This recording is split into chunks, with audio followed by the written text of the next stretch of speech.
बिस्मिल्लाहिर्रहमानिर्रहीम।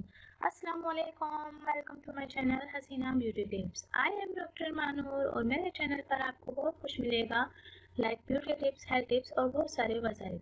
मेरे चैनल को सब्सक्राइब करने का तरीका ये है कि आपको यूट्यूब पर आना होगा, यूट्यूब पर सर्च करना होगा हसीना ब्यूटी टिप्स।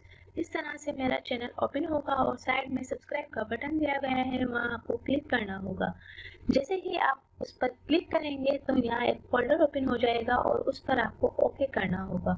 ओके पर क्लिक करेंगे तो यहाँ बेल आइकन्स बना हुआ आएगा और बेल आइकन्स पर क्लिक करेंगे तो एक और फोल्डर ओपन हो जाएगा और उस पर आपको ऑल लिखकर सेव करना होगा। इस तरह से मेरी हर वीडियो का नोटिफिकेशन आपको शुरू में ही मिल जाएगा और मेरी हर न्यू वीडियो आपको देखने को मिल जाएंगी। तो नाज़रीन, चलते हैं आज के टॉपिक की तरफ। आज का जो मेरा टॉपिक है वो